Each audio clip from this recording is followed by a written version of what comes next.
Lá temos o hábito que nós uma forma, né, de falar mais o glória a Deus.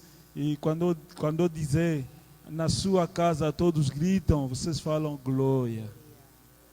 Na sua casa todos gritam glória. Então é um pouco fraco, tem que gritar glória, aquele glória. Você está em vida, está com a força que Deus te deu, você tem que gritar glória a Deus.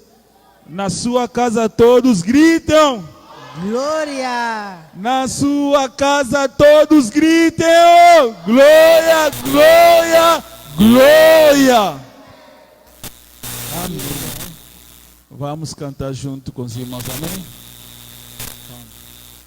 Para que entrarei, Jesus, Rei da glória, eu abro meu coração, eu abro meu coração para que entrarei, Jesus, Rei da glória, eu abro meu coração, eu abro meu coração para que entrarei, Jesus, Rei da glória, eu abro meu coração, eu abro meu coração. Só quero ver você, só quero ver você, só quero ver você. Oh, só quero ver você, só quero ver você, só quero ver você. Oh, para que entrarei, Jesus, Rei da glória, eu abro meu coração, eu abro meu coração para que entrarei, Jesus, Rei da glória, eu abro meu coração, eu abro meu coração. Yonde yamotu yapo nangang ya ya ya ya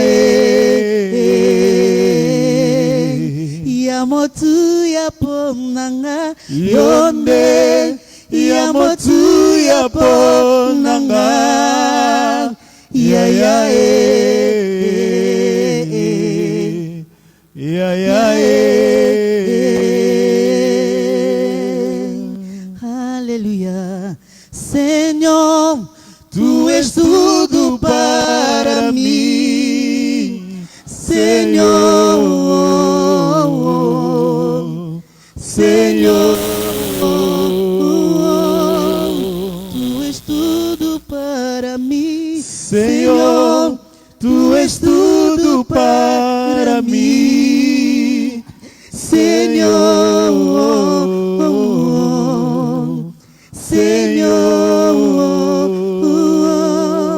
Yozanyoso pomnanga yonde, Yozanyoso pomnanga ya ya ya ya oh yamotu ya ponanga yonde, yamotu ya ponanga ya ya ya ya oh ya ya ya ya ya ya ya ya ya ya oh ya ya nanga ya ya ya ya ya ya ya ya ya ya ya ya oh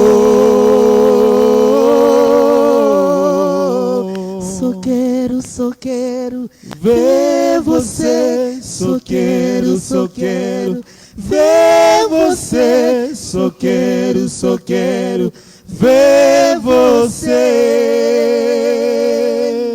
Oh, só quero ver você. Só quero ver você. Só quero ver você.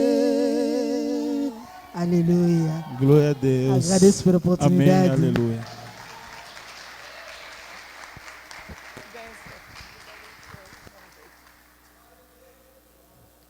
Gostoso, né, irmão? Maravilha. Gostaria de convidar a madrinha a se pôr de pé.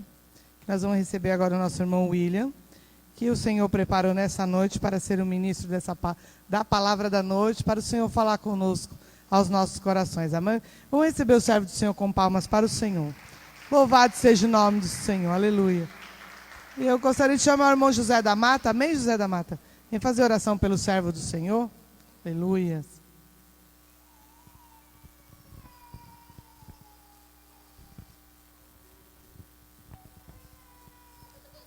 Paz do Senhor, meus queridos irmãos. Gostaria que todos pusessem suas mãos para cá em respeito à palavra do Senhor, porque agora é a hora mais importante. Já louvamos, já ofertamos no altar dele.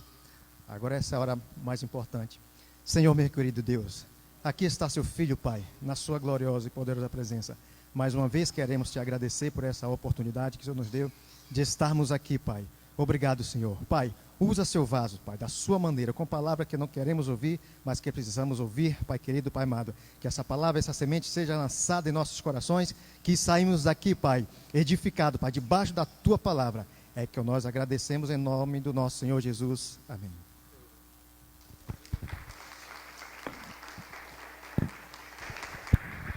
Aleluia. Cumprimento a Santa Igreja do Senhor com a paz do Senhor. Vamos continuar nos manter de pé e vamos ler as Escrituras. Amém? Vamos ler João capítulo 1, versículo 12. Vamos começar do capítulo 1, 11 a 12. E vamos ler também Gálatas capítulo 4, versículo... Vamos começar do 26.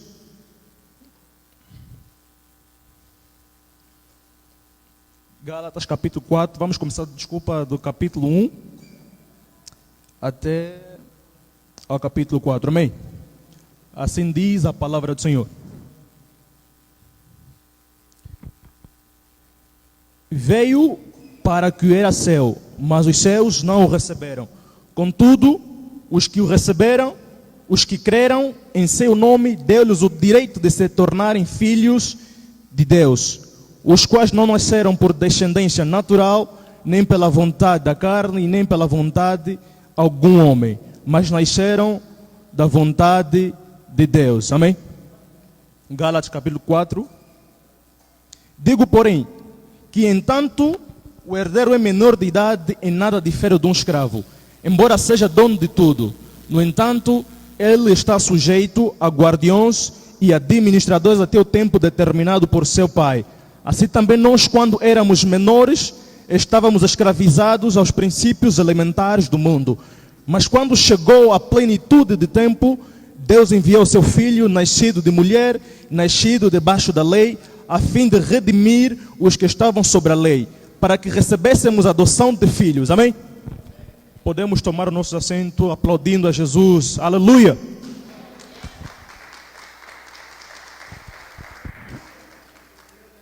Quero mais uma vez agradecer a Deus por esta oportunidade, por este privilégio de estar aqui com os irmãos, partilhar a palavra de Deus. A Bíblia diz no livro de Lamentações, capítulo 3, versículo 22, que as misericórdias do Senhor são as causas de não sermos consumidos, porque elas não têm fim e se fazem nova todas as manhãs, por causa da sua grande fidelidade. Na verdade, se Deus não fosse fiel e fosse apenas misericordioso, nós poderíamos não ver o dia da manhã. O que faz com que Deus seja misericordioso é a sua fidelidade. A fidelidade de Deus manter aquilo que disse.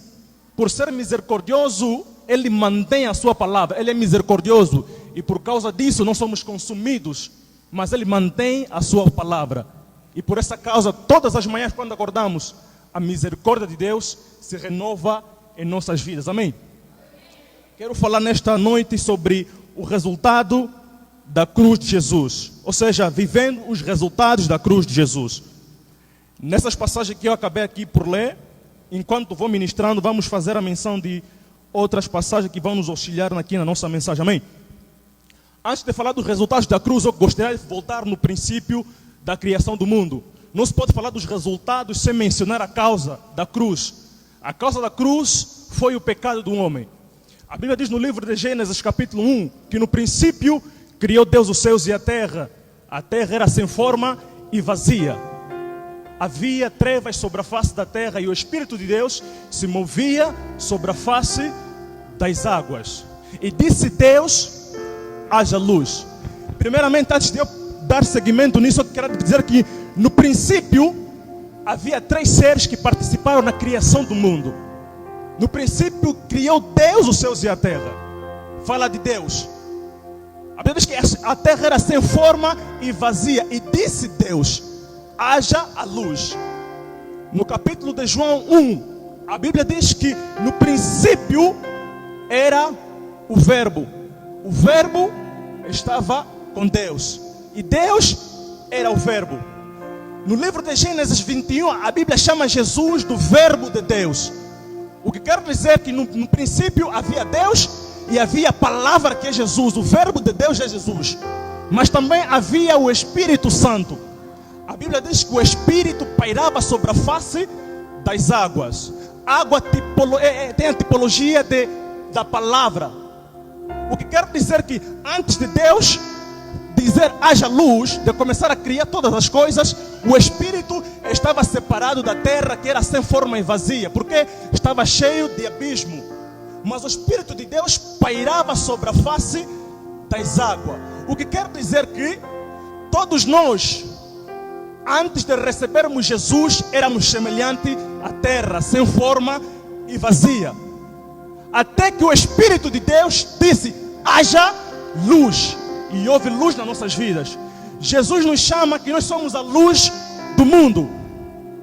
O que quer dizer que Deus que disse haja luz, e a palavra que é Jesus, e o Espírito que pairava sobre a face das águas, o que quer dizer que o Espírito não se move até que Deus fale.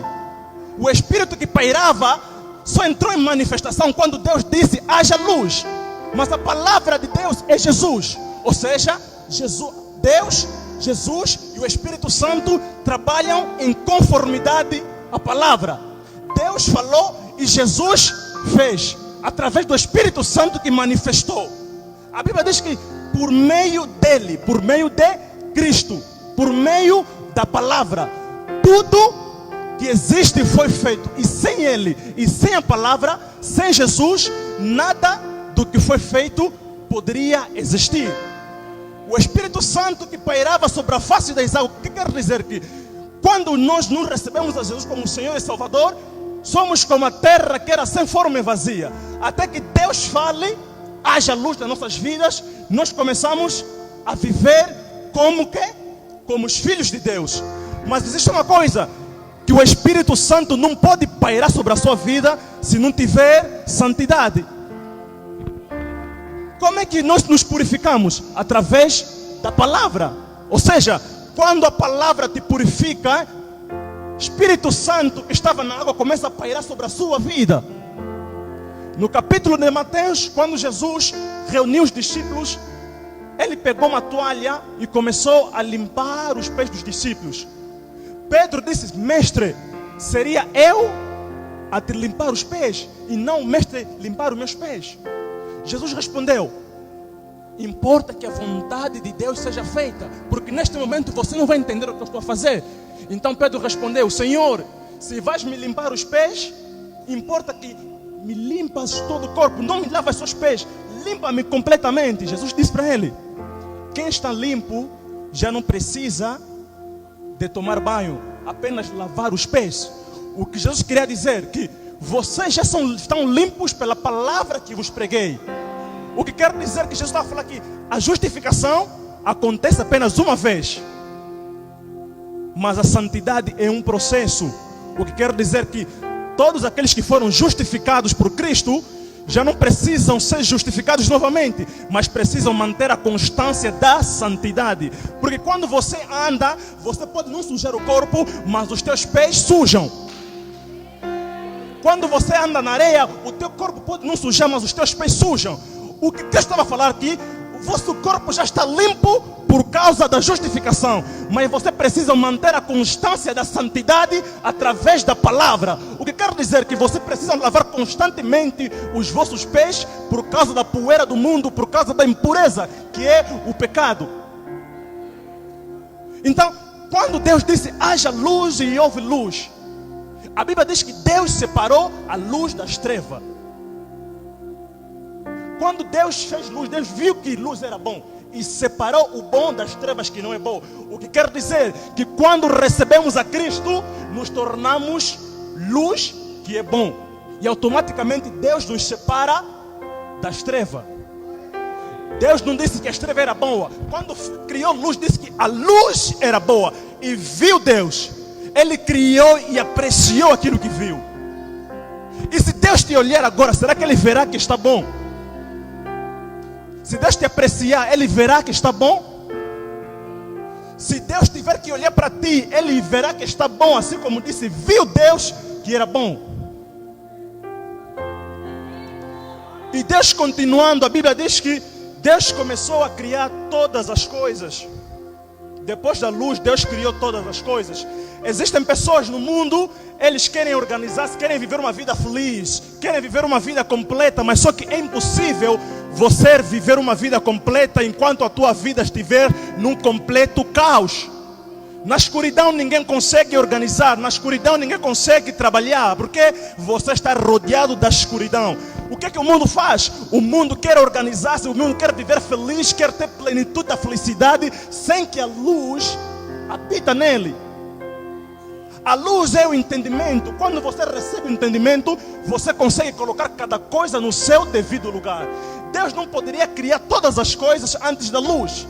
A luz é o entendimento. Quando Deus criou a luz, houve entendimento. Ele sabia onde colocar o mar, Ele sabia onde colocar os animais, Ele sabia onde colocar a estrela por causa da luz. Só que o mundo enfrenta situações porque o mundo não tem luz. Você não pode se organizar, não pode viver feliz sem a luz, porque a luz é a palavra é Jesus. Ninguém pode ser feliz, pode ser aparentemente feliz, mas feliz, verdadeiramente feliz, ninguém pode ser sem Jesus.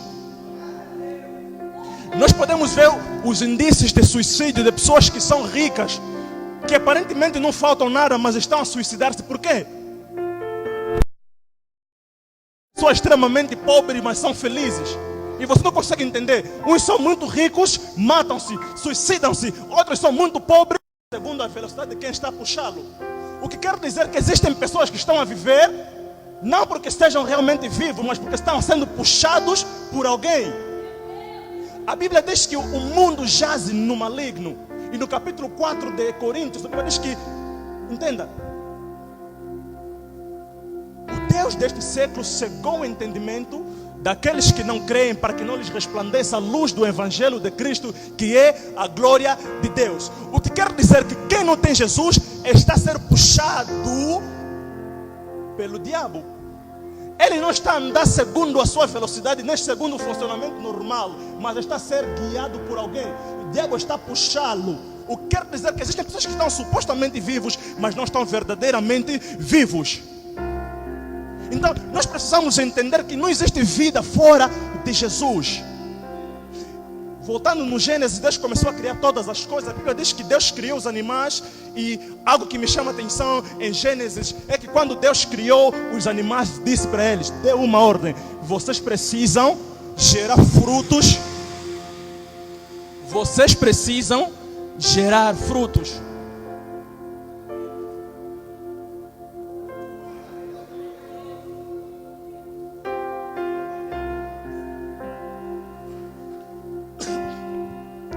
Deus deu uma ordem à criação, à natureza: gera fruto segundo a sua espécie.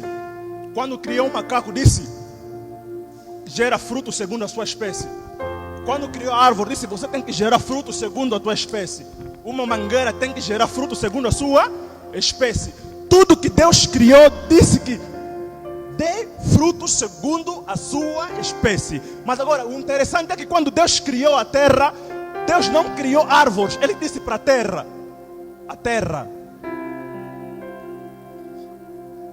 Deus não criou árvore, Ele criou terra. E a partir da terra, a terra começou a quê? A dar frutos. O que quer dizer que tudo que Deus criou tem ouvidos. Tudo que Deus criou ouve a voz do Criador. Quando Ele criou o mar, Ele disse: o mar produza animais ou peixes de todo tipo. Quando Ele criou os céus, Ele disse que, ou seja, os céus começaram a criar as estrelas e tudo mais. Por quê? Porque Deus criou matéria-prima e a partir daquilo começou a gerar, começou a fazer outras coisas. Deus não criou púlpito. O púlpito veio da onde? Veio da árvore que Deus criou. Ou seja, a partir da matéria-prima que é a árvore, os homens começaram a criar o quê? Púlpitos e cadeiras. Existem coisas que Deus não precisa fazer por ti. Você precisa entender que você já tem matéria-prima e através disso você pode criar tudo a partir dela. Deus não criou doenças. O que quer dizer que cura, ela está diante. Ou seja, Deus não criou doenças. O que quer dizer que se Deus não criou doenças, quando a doença vem no teu corpo, você tem a autoridade e a legalidade de mandá-lo embora. Porque você tem a matéria-prima que é a palavra de Deus. Na palavra você pode extrair tudo. Assim como no petróleo você pode extrair muitas coisas, muitos minerais, na palavra você pode extrair tudo que você precisar. Quando Deus deu a Moisés o cajado, tudo que Moisés precisava estava naquele cajado. Toda a autoridade estava no cajado. E quando ele estava diante do mar vermelho, ele olhou a Deus e disse: não, o que é que tens? Tem vezes que você não recebe o que você ora porque você já tem e só não está sabendo usá-lo. Deus não responde uma oração de algo que Ele já te deu. Deus não responde uma oração de algo que você já tem. O que você precisa é de conhecimento que você já tem. E voltando no Gênesis, todas as coisas começaram a ser criadas segundo a sua própria espécie. Mas quando Deus acabou de criar tudo, no sexto dia, Deus havia feito um mundo perfeito, porém incompleto. Porque antes de Adão, o mundo era perfeito, porém incompleto. Porque não havia na terra, não havia no mundo alguém que desse sentido à criação de Deus. Porque Deus não poderia criar um mundo perfeito por causa dos animais, nem por causa dos peixes. Tinha que ter alguém que desse sentido à criação de Deus. Então Deus disse: façamos o quê? O homem segundo a nossa imagem e semelhança. Aí Deus criou o homem.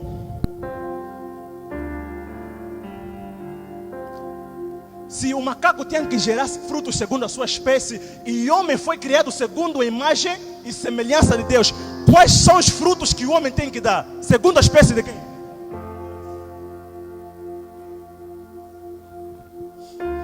Se Deus, quando criou os animais, Ele deu uma ordem: todos vocês precisam gerar frutos segundo a vossa imagem, ou seja, a vossa espécie. E quando Deus cria o homem de si mesmo, não da terra, não da água, mas nem do céu, mas cria dentro dele mesmo. Quais eram os frutos que o homem tem que gerar? O que quer dizer que os frutos do homem são naturais. Ele não precisa se esforçar. São extremamente naturais. Jesus, ou seja, Adão se encontrava com Deus todos os dias. Na viração do dia ele se encontrava com Deus. O relacionamento com Deus, com Adão, era natural. As coisas sobrenaturais Adão fazia de forma natural. Hoje em dia, se você estiver a falar com um leão, as pessoas vão te contar como um feiticeiro ou mágico. Porque o leão não consegue falar com o homem, não consegue se comunicar com o homem. É um outro sobrenatural, porque está acima da natureza. Um homem não pode se comunicar com animais, nem com peixes. Mas isso Adão fazia de forma natural. Antes do pecado, Adão fazia coisas sobrenaturais de forma natural. E depois do pecado, os homens começaram a fazer as coisas naturais de forma sobrenatural. Hoje, agora, o que seria natural não é, agora é sobrenatural, porque nós perdemos a essência de Deus. O que era natural para Adão antes do pecado é sobrenatural conosco por causa do pecado. O que Adão quebrou o vínculo com Deus, o vínculo que o conectava com Deus. Ele era um ser perfeito e sem pecado. Ele falava com Deus, mas quando ele pecou, ele quebrou o vínculo que o comunicava com Deus, que o conectava com Deus.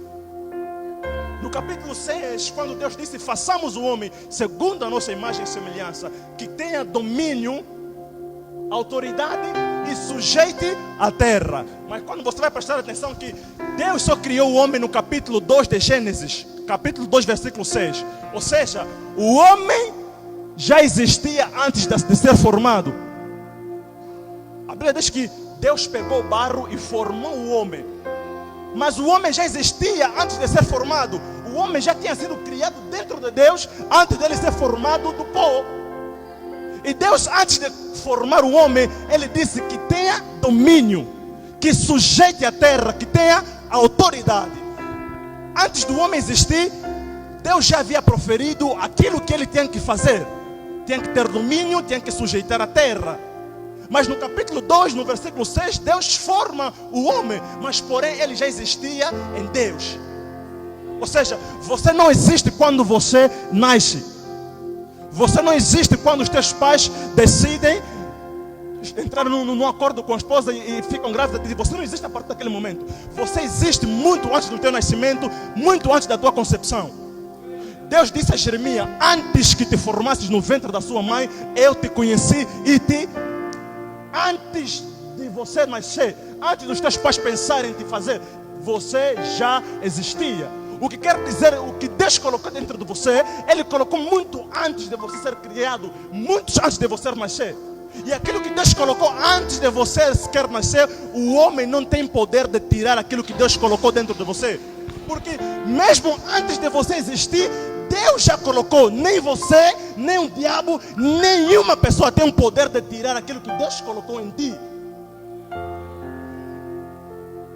E quando o homem peca no jardim, o homem quebra o vínculo com Deus. Quando Deus, onde se encontrava com o homem, Deus chegou no lugar do encontro, encontrou que Adão não estava presente. Deus disse: Adão, onde estás?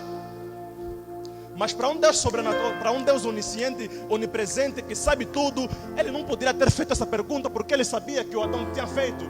Ele sabia, Ele tinha visto que Adão tinha feito, tinha pecado. Mas Deus disse: Adão, onde estás? Romanos capítulo 3, versículo 23. Todos pecaram e foram separados da glória de Deus. A partir do momento que Adão pecou, ele separou-se da glória de Deus. A Bíblia diz que Deus é santo, santo, santo. O que quer dizer que a partir que o homem pecou, Deus não podia se comunicar com o homem por causa do pecado. A Bíblia diz que os anjos têm 6 asas.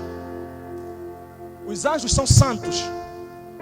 Mas Deus é santo, santo, santo. A Bíblia diz que os anjos com 2 asas voam, com 2 eles aplaudem, e com 2 eles cobrem o rosto para não ver a face do Senhor. Se os próprios anjos que nunca pecaram, nunca estiveram nesse mundo do pecado, eles não contemplam a face do Senhor. E Adão que pecou, como ele poderia contemplar a face do Senhor depois do pecado? E quando Adão pecou, Adão pegou nas figueiras, nas folhas de figueira, ele cozeu roupa para si mesmo. Deus perguntou: Adão, onde estás? Ele disse: Pai, Deus, pequei. E ele tinha vergonha porque os seus olhos se abriram e ele começou a ver a sua nudez. A glória de Deus, ela cobre a sua nudez. A glória de Deus cobria a nudez de Adão. Ele não conseguia ver a sua nudez por causa da glória de Deus. Mas quando ele pecou, a glória foi retirada. Ele começou a ver quão sujo ele era. Ou seja, você não é ninguém sem a glória de Deus. Você não é ninguém sem Jesus. Você sem Jesus, você é tão sujo, tão impuro sem Ele. Ele cozeu as folhas de figueira e queria se apresentar a Deus com aquilo. Isso é que a religião faz. A religião quer cozer roupas para voltar para Deus. Quer através das boas obras voltar-se para Deus. Isaías disse que todas as obras de justiça, todas as bondades do homem, elas são para mim como trapos de imundícia. A religião por si só não pode chegar-se a Deus. Nem com ações de caridade, nem por ser bom. Você não vai para Deus por ser bom. Porque todas as suas ações, toda a sua autojustiça para Deus são trapos de imundícia. E o mundo não pode voltar para Deus. A religião por si só faz um caminho para Deus. Mas Jesus fez um... Tem um pai, mas não tem um filho. Não tem Jesus. Porque um pai, ele pode existir sem ter um filho. Mas para você saber que alguém é pai é por causa do filho. Ou seja, quando você crê num filho, automaticamente você tem que crer no pai. Porque o filho não existe por si mesmo. Existe por causa do pai. Mas o pai pode existir sem um filho. O que quer dizer que existem religiões que têm um pai, mas não têm um filho. E sem um filho não tem salvação. Quando você tem um filho, automaticamente você tem um pai. O próprio Deus está falando que quem me tem a mim, se não tem Jesus, ele não está salvo. Ou seja, quem tem um filho tem um pai. João capítulo 5, versículo 20. E nisso estamos no verdadeiro Deus, que é a vida eterna, no seu Filho Jesus Cristo. Este é o verdadeiro Deus e a vida eterna. Quando o homem pecou, se afastou de Deus, ele queria cobrir-se com sua própria justiça, da sua própria maneira. Mas Deus disse, olha o que a Bíblia diz, que Deus matou um cordeiro. Deus matou um cordeiro e o vestiu, ou seja, o cobriu. Deus queria dizer que você não voltará a mim através da tua justiça, nem da tua bondade, através do meu filho, porque é através dele que você se volta a mim. Aquele cordeiro que Deus matou no princípio tipificava a morte que Cristo morreria para que os homens fossem salvos. E Deus disse, aquele cordeiro morto desde a fundação do mundo. Mas isso é estranho. Deus, ele preparou uma solução antes do problema. Antes de o homem procurar o problema, Deus tinha uma solução. Agora, aí é onde você vê a diferença entre o homem e Deus. O homem primeiro cria problemas e procura a solução. Deus cria a solução, depois é que vem um problema. Antes do problema, Deus tinha uma solução. Antes da fundação do mundo, eu tinha um Jesus que é a solução do pecado. Jesus é o antídoto do vírus do pecado. Quem quer ser curado do vírus do pecado precisa de Cristo Jesus. E Deus no jardim, ele nos despiu por causa da sua misericórdia. Porque a salvação, ele tem 3 verbos. Deus te despe, Jesus te veste e o Espírito Santo te reveste. Fomos despidos em misericórdia, fomos vestidos em graça e seremos revestidos em poder. No jardim, Deus despiu Adão. Misericórdia é você não receber a morte que merecia. Deus o despiu da morte. Deus despiu Adão da morte e o vestiu da vida. E o reveste de poder. João capítulo 1, versículo 14, a Bíblia diz que a lei veio por Moisés, mas a graça e a verdade veio por intermédio de Cristo Jesus. Quando você pecou, você merecia a morte, Deus teve misericórdia de você, não te matou. Quando você não merecia a vida, Deus teve graça de você e te deu vida que você não merece. E sabendo que você é fraco, Ele te reveste com o poder do Espírito Santo. Salvação é Deus te despir da tua justiça, das tuas obras. É Jesus te vestir da sua graça, das suas obras. É Espírito Santo te revestir do seu poder. Porque não existe um cristão que não foi despido. Não existe um cristão que não foi vestido. E não existirá um cristão que não foi revestido.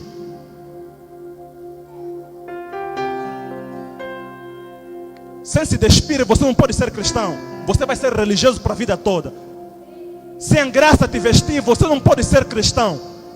Você será morto para a vida toda. E sem o Espírito Santo te revestir, você não pode ser um cristão. Porque você será fraco a vida toda. Você precisa que Deus te despe, e o Espírito de Jesus te vista e o Espírito Santo te revesta com poder. Nós precisamos de Jesus precisamos do Espírito Santo e precisamos de Deus.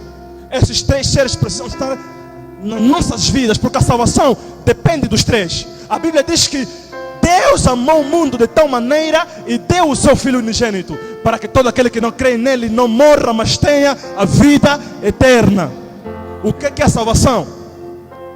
É receber o Filho que Deus deu, é crer no Filho que morreu e receber o Espírito que veio.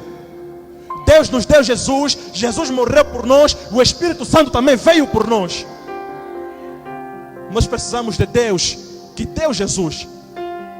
Precisamos de Jesus que morreu por nós. Precisamos do Espírito Santo que veio por nós. Viver os resultados da cruz é você ter um título, um nome maior do que qualquer título que os homens podem te chamar. Profeta é um título, apóstolo é um título, mestre é um título, evangelista, pastor é um título, mas você tem um nome, Filho de Deus. E quando você se torna filho de Deus, Deus não precisa te falar que eu te abençoo. Por quê? Porque o nome carrega a identidade de Deus. O Filho de Deus é herdeiro de Deus. Mas existia uma coisa que a Bíblia diz que através de Cristo Jesus nós recebemos a herança de Abraão. O que Deus prometeu a Abraão nós recebemos através de Jesus. Mas só que existia alguma coisa que era muito difícil acontecer. Era impossível. Nós temos um pai que não morre. E para que o filho seja herdeiro, o pai precisa morrer. Mas Deus não morre, Deus é imortal. Mas como é que você será herdeiro se Deus não morre? Então Deus decidiu. O Deus Pai decidiu se fazer homem. Porque os filhos, ou seja, os anjos que Deus mandou, eles pecaram. Eles coabitaram com a mulher dos homens. Os anjos se perderam. Mas Deus não se tornou anjo para salvar os anjos. Deus não se fez um anjo. Não. A Bíblia não disse que Deus se fez um anjo, mas disse que Deus se fez homem. Deus não se angelicou, mas ele se humanizou por causa do homem. O Criador se fazendo uma criatura, isso é algo impossível. Esse exemplo eu vou dar em todos os lugares. Nunca vai existir um Criador conseguir caber dentro da sua criatura. O Criador do Apple, do iPhone, ele criou o iPhone, mas não pode caber dentro dele. Quem fez o púlpito não pode caber dentro do púlpito. Quem fez a cadeira não pode caber dentro da cadeira. O Criador caber dentro da cadeira é impossível, mas Deus Criador coube dentro da criatura. Ele se fez tão pequeno para caber dentro de você. A Bíblia diz que Deus não habita em templos feitos de mãos de homens. E de Gênesis e Apocalipse só existem duas passagens que diz que Deus fez alguma coisa com suas próprias mãos: o homem e a Nova Jerusalém.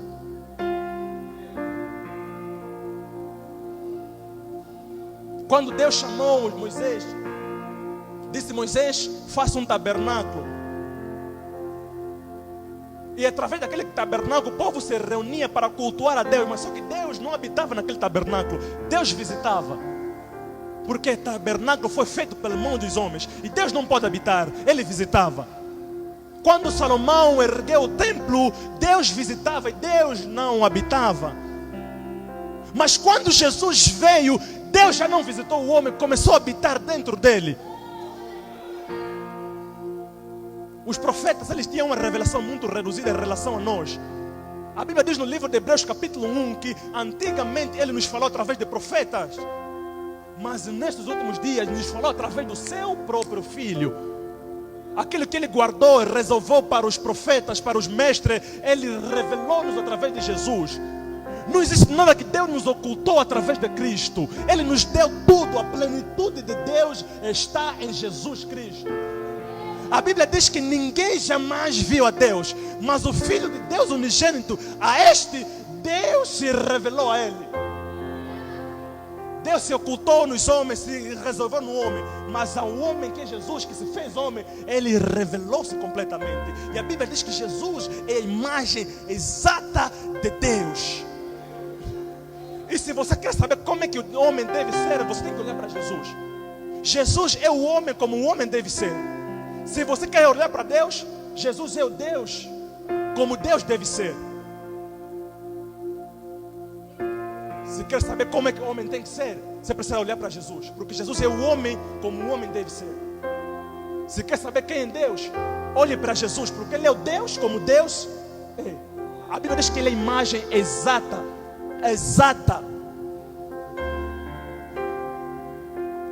Nós precisamos de Deus. A plenitude de Deus está em Jesus Cristo.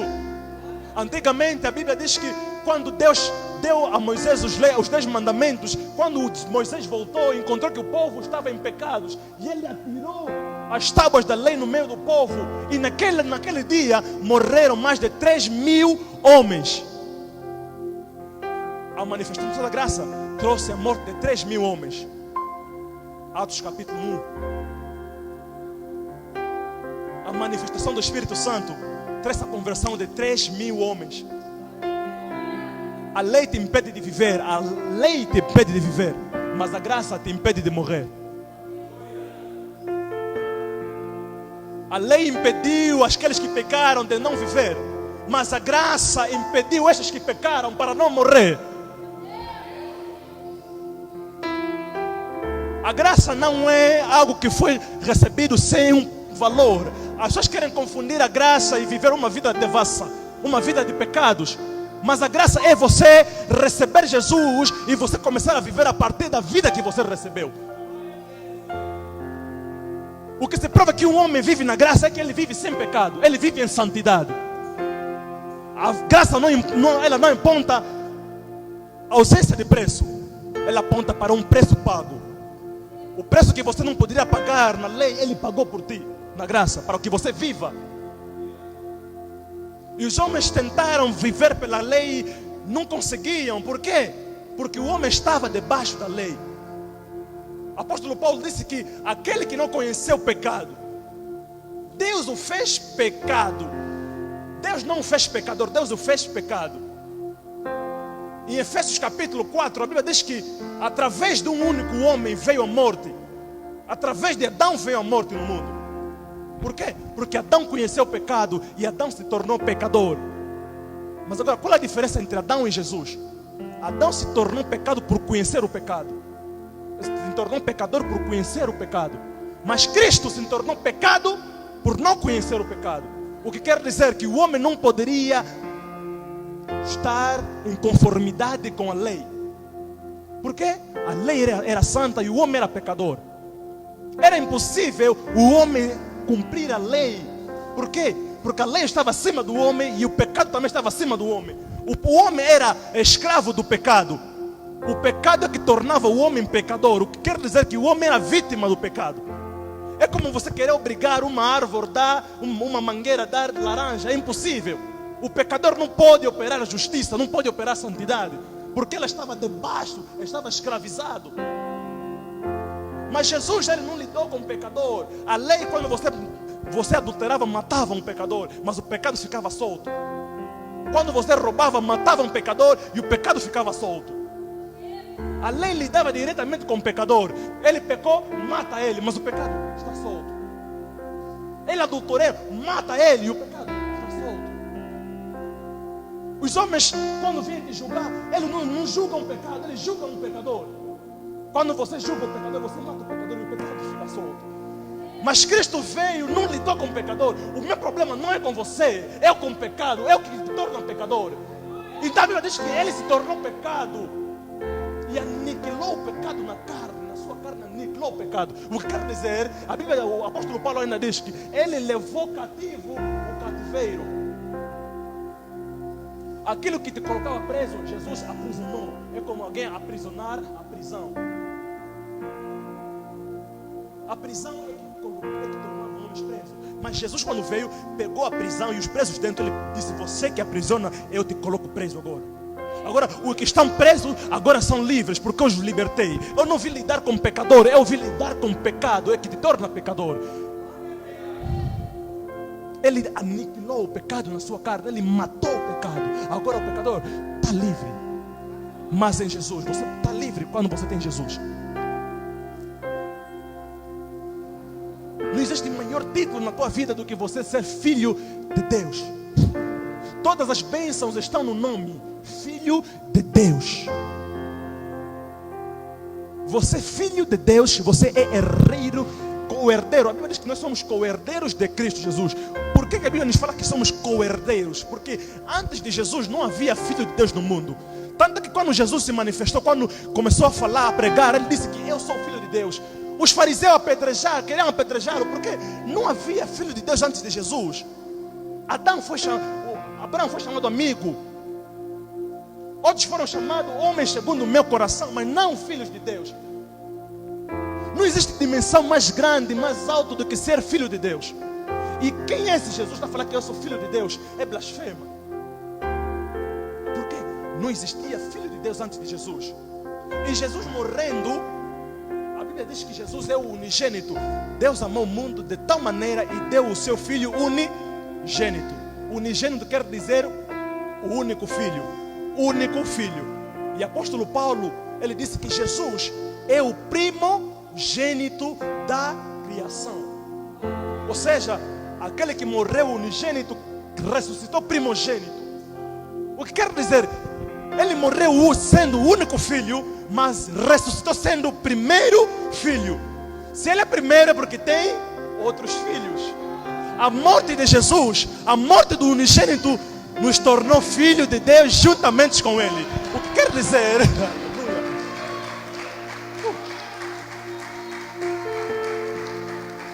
O unigênito que morreu ressuscitou primogênito, porque quando ele morreu trouxe vários filhos para Deus. Agora Jesus, você já não é unigênito, você já não é o único filho de Deus, você é o primogênito, o primeiro da criação. Que está em Cristo, nova criatura é. Todas as coisas já passaram, eis que tudo se fez novo. O que quer dizer que o cristão é uma nova espécie de pessoa. Quando você crê em Jesus, você recebe Jesus, você é uma nova pessoa que nunca existiu antes. Você é uma nova pessoa. Todos os teus pecados já não existem. Maldição hereditária. Você crê que um cristão carrega maldição da sua família? Em João diz assim, que aos que receberam deles o poder de serem feitos filhos de Deus, a saber que não nasceram da vontade da carne nem do sangue, mas pela vontade de Deus. Quando nós nascemos, todos que nasceram de Adão, o nosso vínculo é o que? É o sangue. Por isso é que Jesus não nasceu da relação sexual entre o homem e a mulher. O Espírito Santo é que concebeu Jesus dentro da Maria. Ele não passou pelo mesmo processo, senão ele se tornaria pecador como nós. O que nos fazia pecador é a ligação. E no mundo ninguém mais nascerá como Jesus, sem relações sexuais, somente Jesus.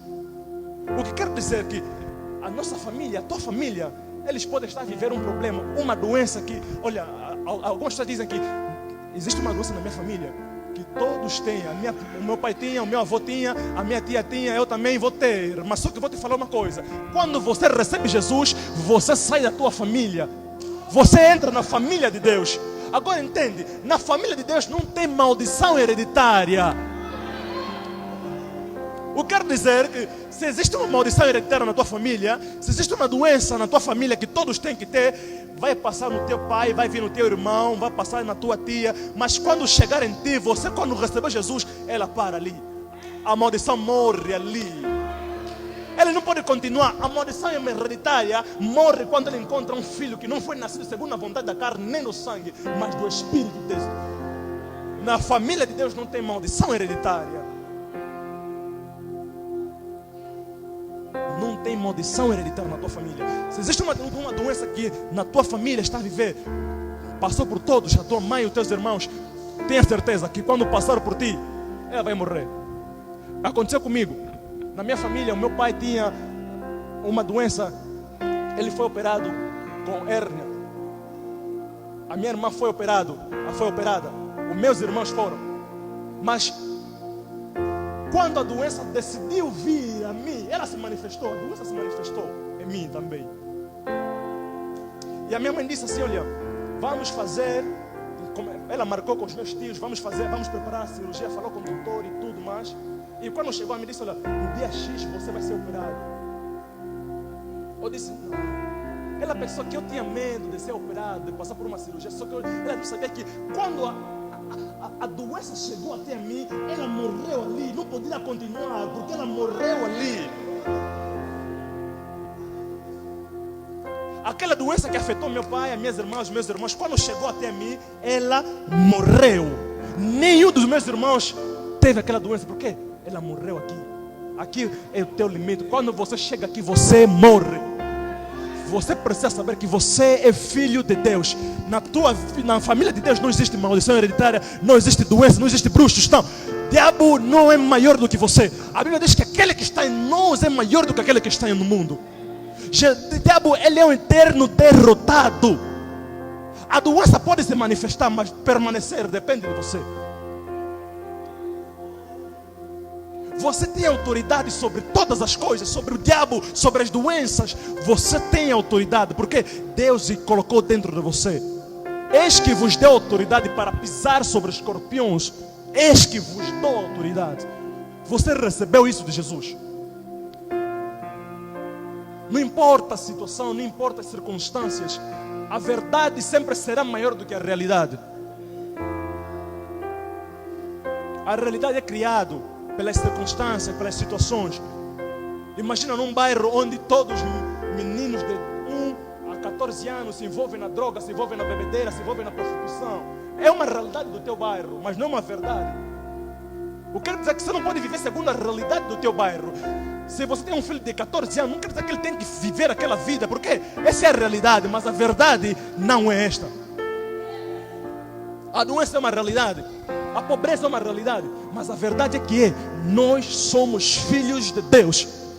Apóstolo Paulo diz no livro de Efésios capítulo 1, versículo 3: bendito seja o Pai do nosso Senhor Jesus Cristo, que nos abençoou com todas as sortes de bênçãos nos lugares celestiais em Cristo Jesus.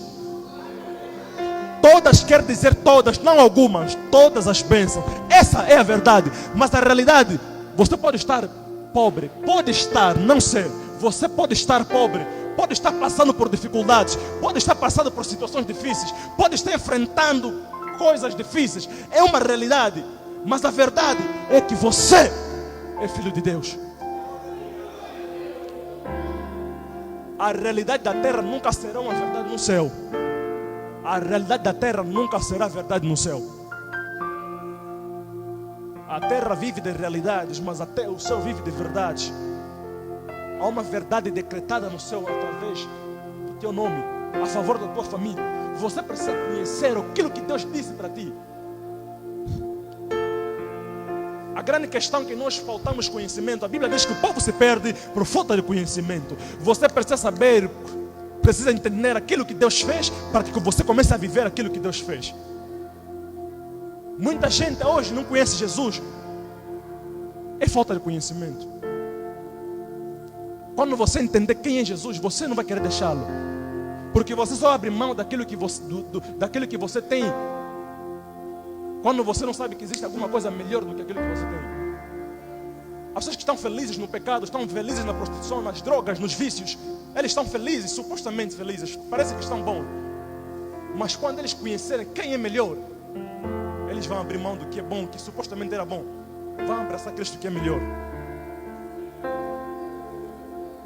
Você precisa entender que existe uma verdade na tua vida. Você precisa conhecer a Deus profundamente. Alguma coisa que Deus não lhes deu o limite de conhecer é conhecer a Deus. Conhecer a Deus e prossigar é conhecê-lo. Quanto mais você conhece a Deus, você se torna semelhante a Ele. Quanto mais você conhece Ele, você sabe aquilo que Ele fez por ti. Porque a salvação não é Deus te falar aquilo que você tem que fazer para ser salvo. É Ele te falar aquilo que Ele fez para te salvar. A salvação é difícil, as boas novas é diferente de bons conselhos. Existem igrejas que estão a dar bons conselhos nos membros, nos crentes. Nós não precisamos dar bons conselhos. O mundo já sabe que está em pecado. Quando você vai para um drogado, você fala, olha, você precisa deixar o pecado. Não, ele não precisa deixar o pecado. Você fuma, isso é pecado. Ele sabe todos os dias. A consciência dele diz que isso é pecado. Quando você fala para alguém, olha, você precisa deixar de se prostituir, você está dando um bom conselho para ele, mas você não está a pregar a boa nova. Existem pessoas que foram supostamente mudados porque receberam bons conselhos. Mas só que uma diferença. Um bom conselho, ele pode te alterar hábitos e costumes e te dar uma forma de viver diferente, mas não transformadora. Mas uma boa nova não atribui bons hábitos, ela atribui uma nova natureza. Nós precisamos ir para o mundo. Não fala para ele que isso é pecado. Mostra que Jesus morreu para que você viva. Ele pagou tudo para que você, apenas crendo, você o receba. Você não precisa fazer nada, apenas crê que Ele fez tudo. E quando você crê que Ele fez tudo, você começa a viver a partir da vida que Ele te deu. A salvação não é você receber, não é você entregar, é você receber. Deus amou o mundo de tal maneira e deu. João 1,12, a todos que receberam. Salvação é você receber o que Deus deu. Não é você dar para Deus, é você receber o que Ele deu. E você começar a viver a partir da vida que você recebeu. A vida de Deus. O mundo precisa saber que existe um Deus que salva, que transforma. Um Deus que muda, um Deus que restaura. Um Deus que cura, um Deus que é real. Nós não estamos aqui a contar histórias, estamos a falar com um Deus que existe. Um Deus que é real, que se manifesta. E o mundo precisa conhecer esse Deus através de você. E o poder de um testemunho, ele não está a dizer o que será feito, é você mostrar o que foi feito. E quando você vai para o mundo mostrar o que Deus faz, ele verá no que Deus fez em ti. Não mostra para o Deus o que Deus fez, o que Deus faz, mostra o que Ele fez em ti. O mundo verá a transformação em ti. Vai criar, olha, se ele foi transformado, então a transformação é possível. Nós precisamos crer em Jesus completamente. Não existe adição de coisas, não. Jesus é completamente o que nós precisamos. Você não acrescenta nada na tua fé, não aumenta nada na tua fé. Jesus é suficiente para ti. É uma questão de tempo. Você precisa conhecê-lo. E aquilo que Ele disse sobre você vai começar a se manifestar. Quando você sabe o que Deus disse, você vai querer replicar. Senhor, a tua palavra diz. A tua palavra diz, Jesus fez. Então, conhecendo, você vai replicar aquilo que Deus fez por ti. A tua família que está em pecado, não conhece a Deus. O que a Bíblia diz acerca da tua família? Aquele preso que controlava Paulo e Silas na prisão. Ele disse: o que é que farei para ser salvo? Ele disse: crê em Jesus. Você e a tua família serão salvos. Eu quero dizer que Deus colocou na tua responsabilidade a salvação da tua família. No livro de Gênesis, a Bíblia diz que Noé foi achado um homem justo. Apenas Noé, não fala da sua família, apenas Noé. Mas quando Noé fez o barco, quantas pessoas entraram na arca? Uma única pessoa foi achado justo, e através dele, a sua família foi com ele. O que quero dizer é que através de você, toda a tua família virá para Cristo. Está na palavra, através de você. Quando você crê, começa também a orar para a tua família. Faça um exercício. Não fala apenas de Jesus para as pessoas, fala também das pessoas para Jesus. Quando você ora, você fala das pessoas para Jesus. Mas quando você prega, você fala de Jesus para as pessoas. Ou seja, a nossa vida precisa ser baseada na oração e na pregação. Quando você prega, você fala de Jesus para as pessoas. Quando você ora, você fala das pessoas para Jesus. Que a tua vida seja assim. Você fala de Jesus para as pessoas e fala das pessoas para Jesus. Existem pessoas que falam de Jesus para as pessoas, mas não falam das pessoas para Jesus.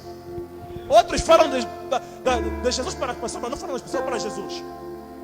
Existem quem é salvo, não prega para os seus, prega para os distantes. Não existe salvação que não começa de casa. A salvação não pode sair de casa, não pode sair fora sem que alcances de dentro. Jesus disse que quando descer sobre vós o Espírito Santo, serão minhas testemunhas em Jerusalém, na Judeia, em Samaria, até os confins da terra. E quando Deus te chama, você quer ir para confins da terra, sem passar pela Judeia, Jerusalém e Samaria, você é infiel e traiu a fé. Apóstolo Paulo disse: aquele que não se importa com os seus, principalmente os da sua casa, traiu a fé, é infiel. Você quer salvar aquele que está fora, você esquece aquele que está dentro. A salvação, a realidade do mundo é assim: quem não tiver Jesus vai para o fogo. Imagina que a tua casa está a pegar fogo e você está a deixar os que estão queimando a tua casa, você está a salvar aqueles que estão fora. Isso não faz sentido. Você precisa salvar os que estão dentro, depois é que vai socorrer os que estão fora. Pessoas que não ficaram em Jerusalém, não passaram em Samaria, querem logo ir para confins da terra. É uma ordem: Jerusalém, Judeia, até os confins da terra. É uma necessidade ficar em Jerusalém. É uma necessidade ficar em Jerusalém. É uma responsabilidade ir para os confins da terra. Por que ficar? Porque quando você é revestido de poder, você vai. E depois de você receber o poder, você não pode ficar, você tem que ir. Nós precisamos salvar a nossa família. Você precisa pregar para os teus irmãos. Você precisa orar para os teus irmãos. Você precisa jejuar por eles se preciso. Se preciso for, você precisa entregar a sua vida por eles. 1 João capítulo 1, versículo 16. E nisto é provado o amor de Deus. Ele deu a vida por nós, nós devemos dar para a vida pelos irmãos.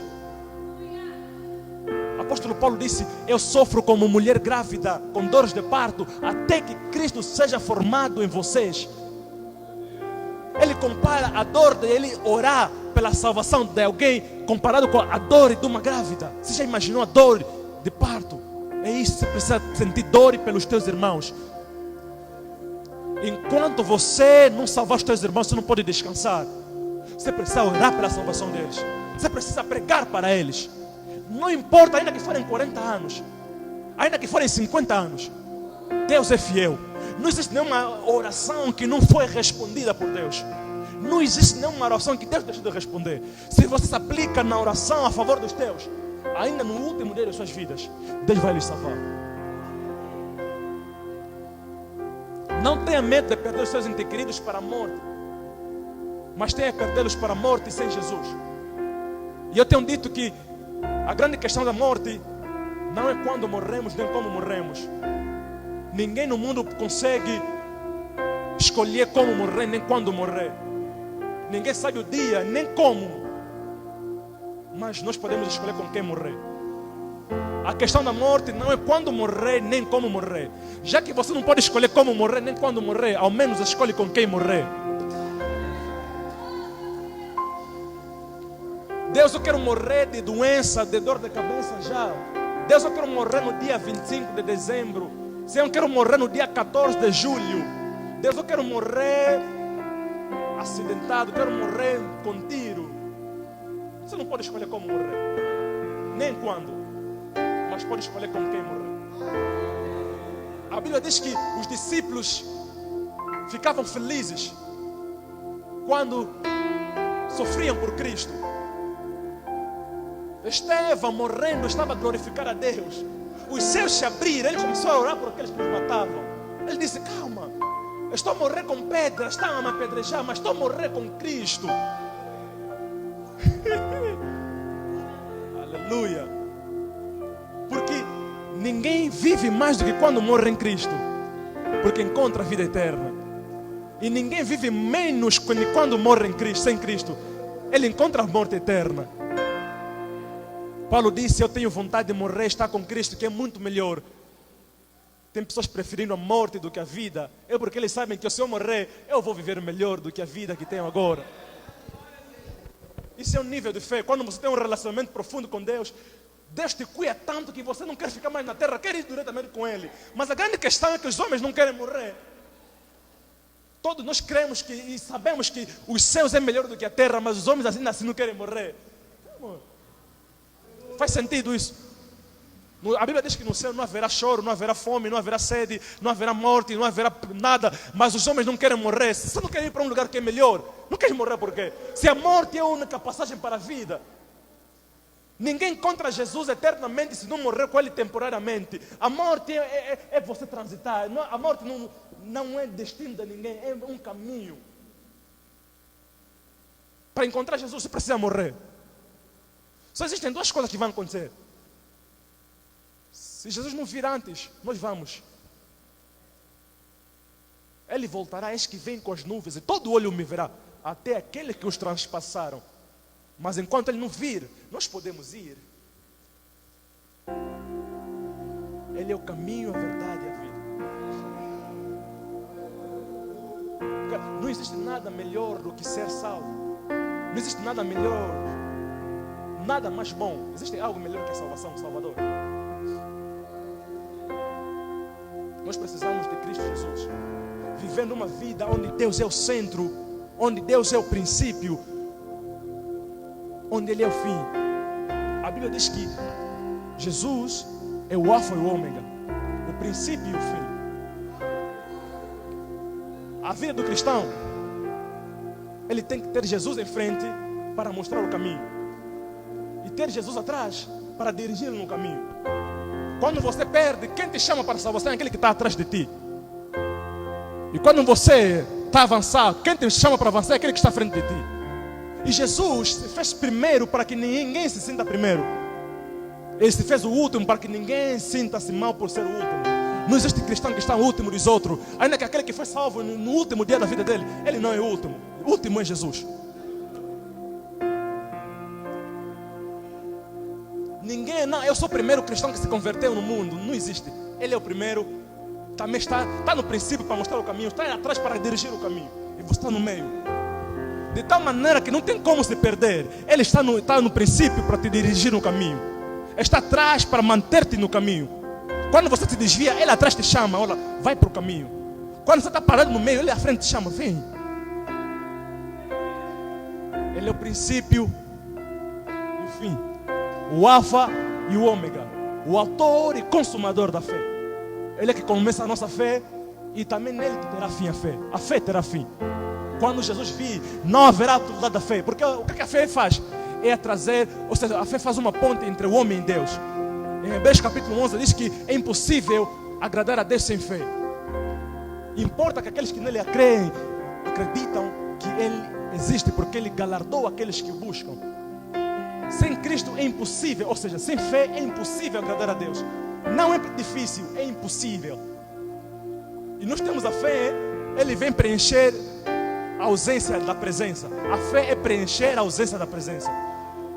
A fé é o firme fundamento das escolas que esperam, a certeza das coisas que não se veem. Ou seja, nós vimos a Deus através da fé.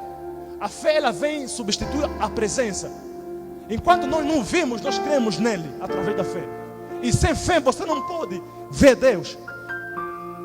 Então quando Ele vir, nós já não teremos a necessidade da fé, porque estaremos com Ele face a face. Aleluia. Filipenses capítulo 1, versículo 6. Aquele que começou em vós a boa obra da salvação, Ele o aperfeiçoará até ao dia de Cristo.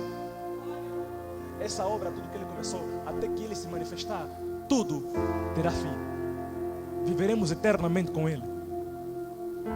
Cara, viver 100 anos não é nada, viver 200 anos não é nada. Uma vida com Jesus é uma vida que não termina. Cara, você pensa nisso, se isso será. Você vai viver para sempre com Deus. Nós não estamos a fazer favor a Deus quando nos servimos. Não estamos a fazer favor a Deus. Deus nos deu um grande privilégio. A obra não pode ser para ti um peso. Você não está a fazer para Deus um favor. Vir na igreja, você não está a fazer favor para Deus.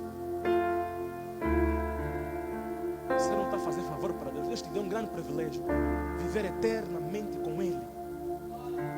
Enquanto que outros estarão sofrendo eternamente, você estará a jubilar, a viver eternamente com Ele. Onde não haverá fome, não haverá sede, não haverá choro, não haverá morte, não haverá ladrão, não haverá nada. Viver eternamente com Deus. Não existe nada melhor do que isso. Mas para isso nós precisamos viver uma vida que honre o sacrifício de Jesus. Precisamos viver de forma a honrar aquilo que Ele fez por nós. primeiro instinto de quem foi salvo é que ele tem a paixão de salvar outros. A Bíblia diz que o inferno é nas profundezas da terra. Nós estamos no inferno. Sabe que o inferno é na terra, não é no céu. O inferno é na terra. E esse mundo só está assim por causa dos cristãos. Quando Jesus vier arrebatar a igreja, o mundo será um caos. Pior dia do mundo ainda não se viveu. Nem as guerras que se passaram ainda não se viveu o pior dia do mundo. Mas só que haverá dois lados: aqueles que estarão vivendo felizes com Jesus e aqueles que estarão lamentando para toda a eternidade. Agora você pensando nisso, será que você não consegue sentir dor daquele que não foi salvo ainda? Imagina o teu irmão, o teu filho que você gerou ir para o fogo, ir para o inferno. Alguém que você gerou. Tenta imaginar alguém, o teu filho sendo queimado ali, você vai ver qual é o sentimento que terá no teu coração. Porque é exatamente isso que vai acontecer se teus filhos não forem salvos. Os teus irmãos, se não forem salvos, é exatamente isso que vai acontecer. Enquanto você estará vivendo com Jesus, você não vai lembrar que ele é teu filho. Porque aí a Bíblia diz que não haverá tristeza. Então, se teu filho foi para o inferno, a tua irmã foi para o inferno, aquilo não será teu problema, porque você não vai saber disso. Não haverá tristeza. Então, mas agora, enquanto você está vivo aqui na terra, agora você só lembra como é que ele vai ficar. E sabendo disso, você vai orar pelos teus irmãos, vai orar pelos teus filhos, porque é a tua responsabilidade. Eu e a minha casa serviremos ao Senhor. É a responsabilidade de Josué. Ele decidiu pela família dele. Não pediu opinião, olha, você não. Ele disse, eu falo pela minha casa, falo pela minha família. Você precisa falar pelos teus filhos. Eu e a minha casa serviremos ao Senhor. Ainda que aparentemente você está orando, não está se vendo nada, continue orando. Quando você menos espera, os teus filhos voltarão para Jesus. Precisamos orar incansavelmente pelos nossos irmãos, pelas nossas famílias, pelo mundo. As baladas estão cheias todos os dias no Brasil.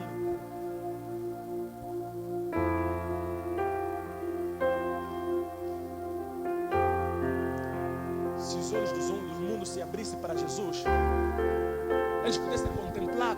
É que a grande questão é que o mundo quer ver para crer.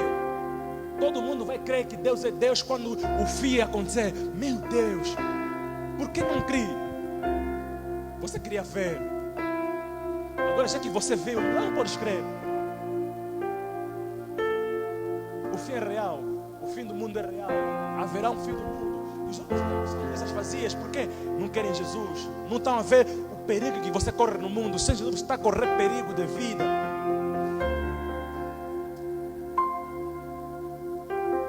Nós precisamos orar pelos nossos irmãos, pelas nossas famílias, porque eles estão cegados por diabo. Nós precisamos quebrar a cegueira espiritual.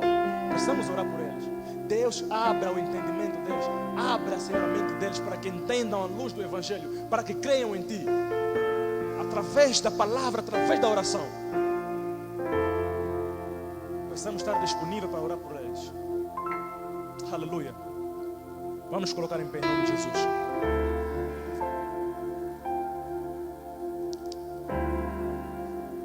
Hoje mesmo toma uma decisão de você orar pela tua família, orar pela salvação dos teus irmãos, do teu pai, da tua mãe, dos teus parentes, do mundo. Ore. A quem você não pode pregar que está distante, você pode orar por ele. Os primos que estão longe, vivem nas províncias, você não pode pregar para eles, ora por eles. Porque é sobre você orar, sobre pregar a palavra, sobre orar a palavra de Deus. Não existe uma oração tão poderosa do que orar a palavra de Deus. E tudo que nós podemos orar está na palavra de Deus. E quando você ora a palavra de Deus, você está orando a palavra que Deus já escreveu. E nada mais profundo do que isso. Você não precisa inventar a oração. Tudo que você precisa está na palavra.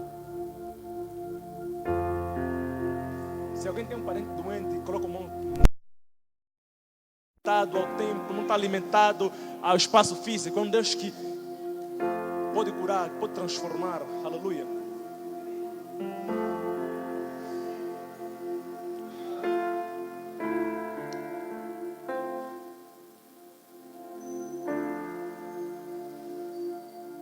Senhor, em nome de Jesus, te agradecemos, te glorificamos. Glória a Deus por esta noite, te glorificamos porque o Senhor é bom e a sua misericórdia dura para sempre. Queremos te render graça por aquilo que tu és. Deus tremendo, que semelhante a ti não há e nunca haverá. Exaltamos o seu nome acima de todas as coisas. Pai, obrigado pela tua graça, obrigado pela tua misericórdia, em nome de Jesus. Obrigado por cada alma neste lugar que o Senhor permitiu o Senhor estar aqui. Não cremos em obras do acaso, cremos no propósito do Senhor. Pai, nós estamos a orar no nome de Jesus Cristo, estamos a declarar pela palavra de Deus. A palavra diz no livro de Tiago, no capítulo 5, versículo 17, que a oração da fé, ela pode muito em seus efeitos. Pai, a cura está disponível para nós, nós estamos a declarar, Senhor, qualquer um de nós, familiares contra doentes, estamos a declarar que a cura do Senhor, aleluia, que se possa fazer presente na sua vida. Possa neste momento ser restaurado, ser transformado pela palavra de Deus. Que neste momento comece a sentir a cura da parte de Deus em nome de Jesus. Declaramos que há cura neste momento em nome de Jesus. Aleluia, nós cremos no nome de Jesus. A tua palavra diz que tudo quanto pedires em meu nome, crendo, eu o farei. Nós decretamos que existe a cura no nome de Jesus. Nós decretamos que a vitória, a transformação, a mudança, a restauração. E nós declaramos que a nossa família servirá a Ti. A nossa família virá servir a Ti. E nós estamos a orar para este templo, Senhor. Que Deus comece a tocar, Senhor. Comece a abrir a visão daqueles que não conseguem ver a luz do Evangelho. Aleluia. Aquele que nós não podemos pregar, nós estamos a orar por eles, Senhor. Que se dirijam neste lugar a fim de ouvir a Tua palavra. Coloque em nós a vontade, o desejo de ir pregar a Tua palavra. De influenciar a nossa nação, influenciar o nosso bairro, influenciar a nossa vizinhança por causa da palavra de Deus. Se existe um lugar que tem que estar cheio, é a casa de Deus. Este lugar tem que estar cheio, Senhor, porque a Tua casa é onde tem vida, Senhor. Vai tocando nos corações, vai tocando nas vidas, em nome de Jesus. Senhor, te bendizemos, te exaltamos em nome poderoso de Jesus. Que a Tua glória seja real, a Tua manifestação seja real. Nós queremos entender o propósito de Deus para a vida de cada um de nós. Aleluia, te glorificamos, te exaltamos, porque Tu és Deus. Louvado seja o Teu santo nome, Pai. Em nome poderoso de Jesus, a igreja que crê diz que só o Senhor é Deus.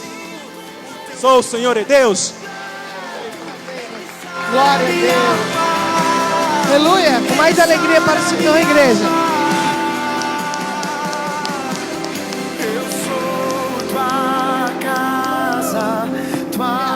Louvado seja o nome do Senhor. Que bênção, né? Que maravilha ouvir a palavra do Senhor, aprender, ver a palavra do Senhor de uma forma toda diferenciada, né? Essa manhã ainda nós comentávamos sobre isso, sobre morrer. Tem gente que tem medo de morrer. Eu falei, mas não tem que ter medo de morrer. Quem está com Cristo não pode ter medo nem a forma, comentei sobre isso, sobre a forma de morrer. Não tem que ter medo porque nós não podemos escolher. Mas nós podemos escolher estar com Cristo. Louvado seja o nome do Senhor, que é o melhor para as nossas vidas, amém? Então faça a melhor escolha, vamos aí passar para nossos familiares a melhor escolha que é Cristo, amém, igreja? Abençoados?